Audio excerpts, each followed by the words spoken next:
চা, চপ, সিঙ্গাড়া, সমুচা খেতে খেতে একঘেয়েমি চলে এসেছে? চলুন নতুন কিছু ট্রাই করা যাক। ক্রিকেট আপনাকে দেবে খাবারের একেবারে ভিন্ন স্বাদ, যেটাকে দেখা যায় খেলার মাঠে, তা এবার দেখা যাবে খাবারের টেবিলে। ভাবছেন এটা কিভাবে সম্ভব? ক্রিকেট আবার খাবার হয় কিভাবে? হ্যাঁ, রাশিয়ার স্তাভ্রোপল অঞ্চলের রোজ এনার্জি নামের একটি কোম্পানি শুরু করেছে এই নতুন এবং অদ্ভুত খাদ্যযাত্রা। International Standard University, New Dimensions in Education. তবে এটি কোনো খেলার মাঠের ক্রিকেট নয়। হ্যাঁ, ঠিকই শুনছেন, বলছি ছোট্ট লাফিয়ে বেড়ানো ঝিঝি বা ক্রিকেট পোকার কথা। কিভাবে তৈরি হচ্ছে এই খাবার, আর কেনই বা মানুষ এই অদ্ভুত পোকা থেকে তৈরি খাবার খেতে আগ্রহী হচ্ছে? রোজ এনার্জির ফ্যাক্টরিতে একটি বিশেষ প্রক্রিয়ার মাধ্যমে এই খাবার তৈরি করা হয়। এই পোকাগুলিকে পরিবেশ বান্ধব পদ্ধতিতে চাষ করা হয় এবং নিয়মিত তাপমাত্রা এবং আর্দ্রতা বজায় রাখা হয়, আর তাদের খাওয়ানো হয় কুমড়ো, বেগুন, গম এবং ভুট্টার মতো পুষ্টিকর খাদ্য।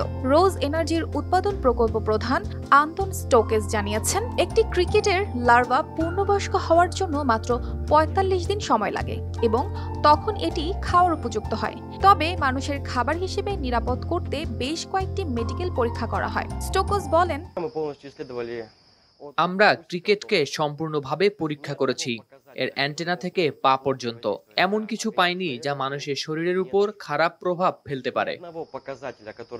এই বিশেষ খাবার খেয়ে অনেকেই মুগ্ধ হচ্ছেন। তারা জানান এটা তাদের জন্য এক সুস্বাদু ও নতুন অভিজ্ঞতা।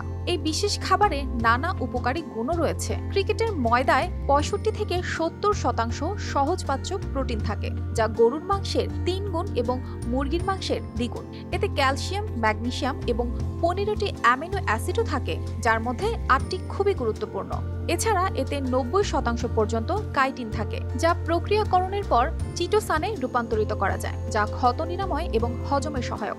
এই পোকা থেকে এক প্রকার ময়দাও তৈরি হয়, যেখানে প্রতি ১০০ গ্রামে ৭৫ গ্রাম প্রোটিন থাকে, যেখানে সাধারণ ময়দায় থাকে মাত্র ২ থেকে ৫ গ্রাম প্রোটিন। এই ময়দা দিয়ে আপনি বানাতে পারেন পরিচিত খাবার, যেমন ঘরে তৈরি নুডলস, পেস্ট্রি এবং মিষ্টান্ন।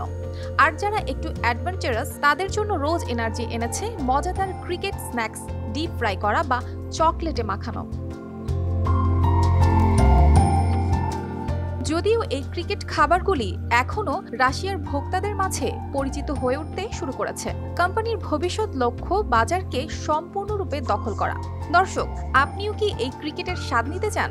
জানাতে পারেন আপনার মতামত। অর্পিতা জাহান, RTV।